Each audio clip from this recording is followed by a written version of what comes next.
Bienvenidos una vez más. Hay muchas personas aquí en Ceuta muy pendientes de cuándo se montan los puestos de salazones en la explanada del Chorrillo. Yo no sé si alguna vez se les ha pasado por la cabeza preguntarse de dónde viene esto o si dando respuesta a esa pregunta se les ha ocurrido pensar en la antigua Roma. Yo me lo planteo ahora. Juanma, buenas noches. Hola, buenas noches. ¿Hago bien planteándomelo? Haces bien, es una cultura de raíces muy profundas, la que alcanza no solo a Europa, sino también a todo lo que es el norte de África. Esto fue una provincia romana, la Mauritania Tingitana, y por lo tanto las costumbres eran muy similares y la forma de comer, de trabajar, en fin, esto formaba parte del imperio como cualquier otra provincia de la parte que entendemos del norte, ¿no? De Europa o del este, ¿no? Es parte del imperio y el imperio se comporta de una manera muy similar. Luego sí está ligado. Lo Luego que, está lo que todo nos queda ligado, todavía hoy está en día, ligado. esos maestros artesanos de los salazones, Sí, hunden sus raíces en... sí, yo entiendo, no sé, porque estamos hablando de muchas épocas históricas entre medias, pero la cultura de las almadrabas y de los salazones viene incluso de antes, viene de los fenicios, ¿no? Probablemente los pueblos autóctonos anteriores a los fenicios también utilizarían estas técnicas, porque al fin y al cabo, lo decíamos en el otro programa, aquí no hay frigorífico. Entonces, para alimentarte cuando te salías de los lugares donde se podía recolectar, en este caso peces o carne, pues tenías que llevar de alguna manera ese alimento y se llevaba en forma de Se pescado conservaba con seco, sal, ¿no? Para claro, conservarlo. claro, por eso era tan importante y tan valiosa la sal, la sal no como condimento, que también, sino como conservante. Es el conservante por antonomasia de la antigüedad. ¿Fue potente la industria salazonera en Ceuta en época romana? Y si lo fue, y si no lo fue también, ¿qué Mm. nos queda de aquello?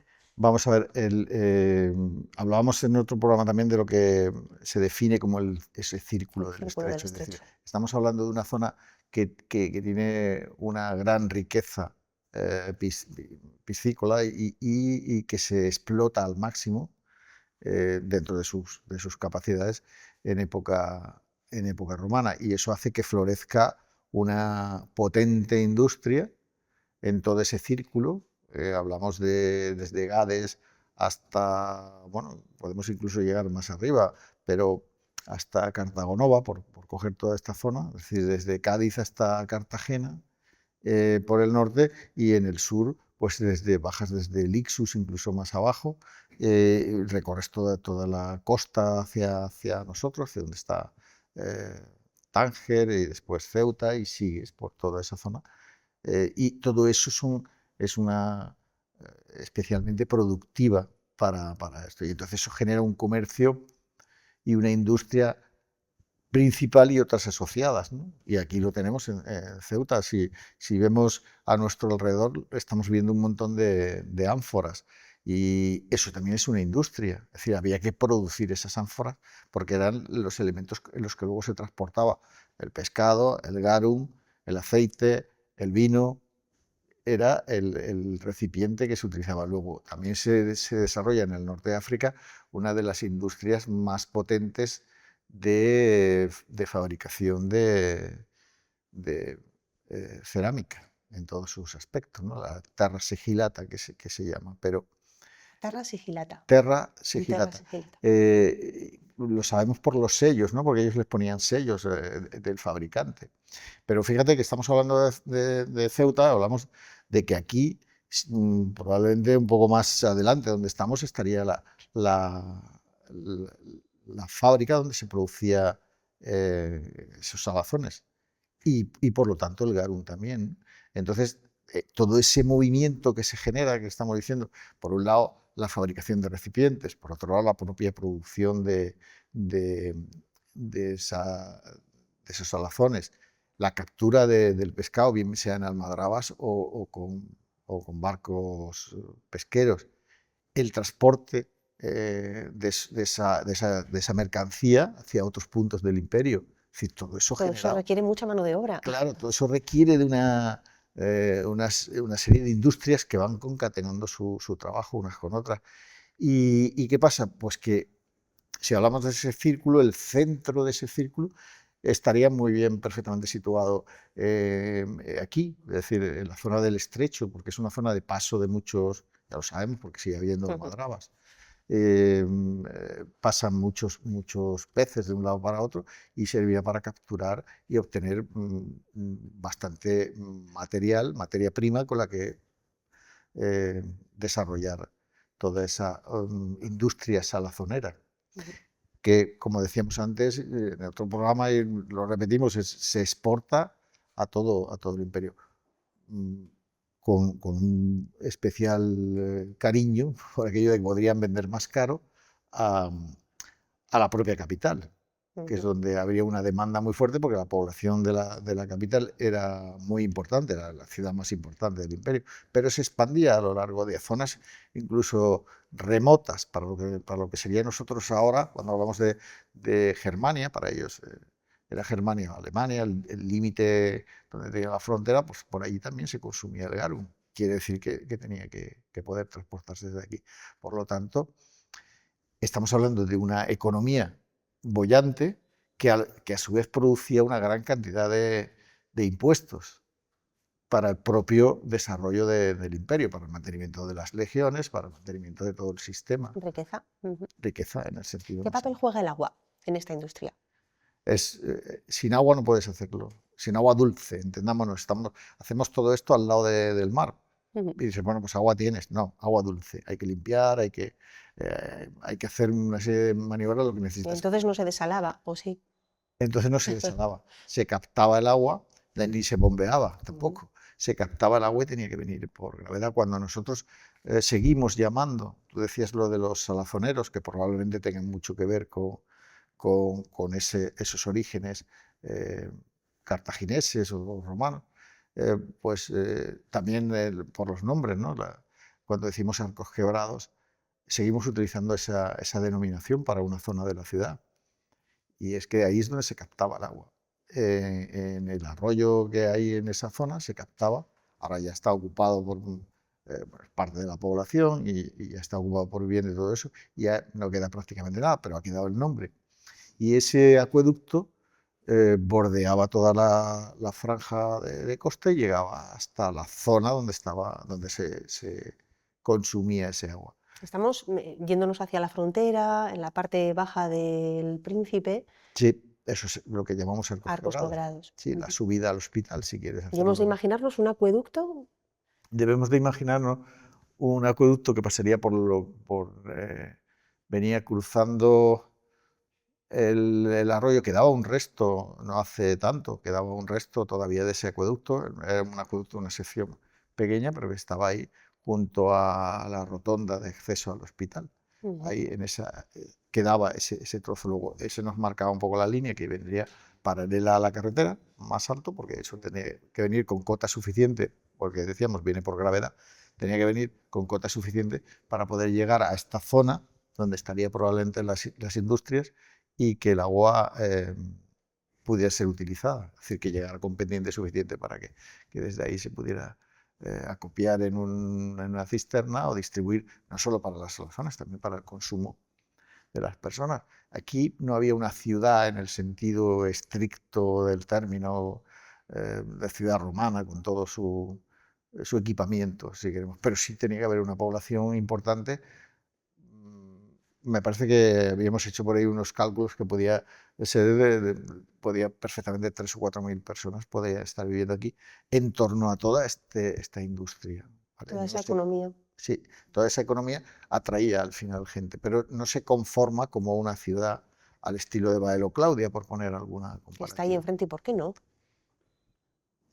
Esto se Pues, sale del guión, sí, pero no, no, sí, no, no, no, pero que no hay una ¿por qué no? razón por la que, bueno, hay más industrias de salazones que tampoco van más lejos. Si nos vamos, por ejemplo, a Sabinillas, en Sabinillas hay una zona donde está el fuerte este del siglo XVII. Al lado hay una fábrica de salazones, ahí están todas las piscinas y todo eso, pero no hay una población asociada a eso. Si nos vamos a, al faro de Trafalgar, vemos que si nos ponemos a mirar la punta donde está el faro, a la izquierda en la ladera hay una fábrica de salazones.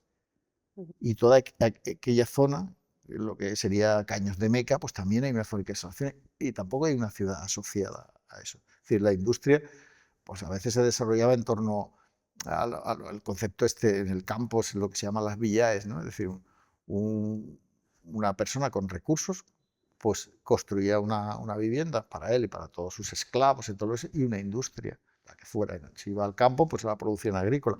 Por aquí podría ser un Era un ejemplo centro neurálgico económico. económico, fundamentalmente, pero no vemos, en Baró Claudia, vemos el foro, vemos la basílica, vemos el teatro, vemos las calles, vemos las tabernas, vemos esa forma de ciudad romana. Aquí no se constituye, no sería necesario, y con lo que tenían, pues... pero sí es un enclave que se fija dentro de los itinerarios Ujú, que conocemos, de los caminos que enlazan las diferentes, sí aparece, por eso conocemos el nombre de Septemfrates. ujú. Se hacía garum. ¿Era garum bueno o garum malo? Todo el gar, Económico, el que se hacía aquí, claro, todo el garum que se hace en esta zona es de alta calidad. siempre de alta calidad. Siempre es de alta calidad por la materia prima, Ujú, porque lo que estamos diciendo aquí tienes una cantidad de paso de fauna marina que te permite capturar o engordar, ¿no? En el caso de las almadrabas, o los atunes y todo esto, y con ello se producía un garum muy apreciado, ¿no? Eh, creo que es el que fija como el mejor, Plinio el Viejo dice que el mejor ese que él ha probado es el de Cartagena, ¿no? El de Cartago Nova, ¿no? ujú, Pero en general toda esta zona porque no solo se produce aquí, también se produce en Italia y también se produce lo que es ahora Francia y todo eso, pero no está tan renombrado, tan apreciado, ¿no? ujú. Has comentado que hay cálculos que permiten hablar de una población estimada de entre 3.000, 4.000 Sí. personas en la época de mayor esplendor. Entiendo, em, eso hace pensar en una gran industria, una industria pequeña, una fábrica media, Una gran industria. una gran industria. Sí, sí, porque, vamos a ver, primero, la población la estimamos a partir de determinados datos comparativos. Por lo tanto, tiene su margen de error, ¿no? Puede ser que esa estimación no sea del todo correcta. A veces utilizamos el agua, es decir, las dimensiones del acueducto te dicen más o menos el caudal que Ujú, aportaban a una determinada ciudad, y eso te permite calcular. Cuando decimos que Roma en su mayor esplendor tenía 1 millón de habitantes, el número se extrapola del agua que entraba a la ciudad. ajá, Se calcula a través del agua que entraba a la ciudad, porque a Roma le llegaba pues, pues alrededor de 1 millón de metros cúbicos. Entonces, en función de eso, eh, se calculaba la población, por lo tanto siempre es una estimación. Aquí utilizamos la densidad media de este tipo de emplazamientos, la densidad media por hectárea, ¿no? Y de ahí pues parece inferirse que la zona de ocupación podría estar en torno a esa población, pero que tenía que ser toda población ocupada. Decía, hablamos de todas las edades, no todo el mundo estaría trabajando, pero hablamos de una población relativamente importante. Cualquier ciudad romana es mucho más grande, ¿no? Pero dentro de ese tamaño reducido implica una capacidad de generar riqueza importante. ujú. A mí no me ha sonado ¿A una poco? cifra menor, entre 3.000, 4.000 personas. Bueno, sí, mira, sabemos por los primeros censos que se hacen en España en el siglo XIX, los de Florida Blanca, sabemos que en Ceuta, cuando está asediada y está más o menos aislada, la población no llegaba a los 9.000 habitantes, lo que era toda la población en esa época. O Ujú, sea que en época romana. Pero hay que tener en cuenta también que en época romana vivimos una época de esplendor, ¿no? De un desarrollo fuerte de la población, una época de paz, de mucho control. y entonces eso permite que las poblaciones se expandan. De forma reiterada hemos hablado del garum, Sí, vuelvo a hacerlo, pero no era la única salsa, condimento. Hay una por ahí también que me has pasado en la salsa menta. sí, es Ah, lo mismo. es exactamente igual. Bueno, exactamente. Lo que hacen es que lo diluyes más o lo diluyes menos, ¿no? Ujú. Y obtienes determinados productos más baratos o más caros, más líquidos o menos líquidos. Vale, vale. Yo pensaba que eran dos diferentes. Hmm. Es que ellos clasifican el garum, em, creo que es Plinio el que indica eso, que hay un garum de alta calidad y un garum, y le da un nombre, un segundo nombre, garum, eh, no recuerdo ahora mismo cuál es el que. Y luego, efectivamente, está la salsa menta, que es otra forma de. Todo está basado en lo mismo, pero sí, efectivamente no es exactamente. Y luego hay otra que es la que es más líquida, que también le dan otro nombre. Rebajado. Bueno, al final eran variantes de Eran un variantes producto más o menos similar. sí, más o menos lo mismo. Ujú. Vamos a cerrar bloque de cocina, Mm. bueno, de cocina, de alimentación. Quizás en algún momento podamos volver a ello. Ahora que están tan de moda, bueno, hay toda una cultura en torno a la gastronomía, hay espacios de televisión con mucho renombre dedicados también a la cocina. ¿Qué tenía un buen cocinero romano que no tenga uno de hoy en día, de nuestros tiempos? Esclavos. Esclavos. Es decir, lo que tenía es un equipo que probablemente cualquier cocinero actual envidiaría, ¿no? Tenía un equipo de esclavos a su alrededor que hacían todo el trabajo, ¿no? Él lo que hacía era dirigir todas las operaciones. Pero por lo demás, yo entiendo que no hay mucha diferencia entre un cocinero con una estrella Michelin o con alguna cosa de estas y los cocineros más renombrados, más utilizados por la nobleza, por los patricios romanos, ¿no? Porque es algo también muy cotizado el que supieran cocinar bien. Y luego, cuando hablamos de Apizio, hablamos que él recoge un poco y además desarrolla, él también inventa, ¿no? Y desarrolla determinadas cosas, pero seguramente, aunque no nos haya llegado, seguramente habría muchas más variantes de formas de preparar, igual que lo hay ahora. Ujú.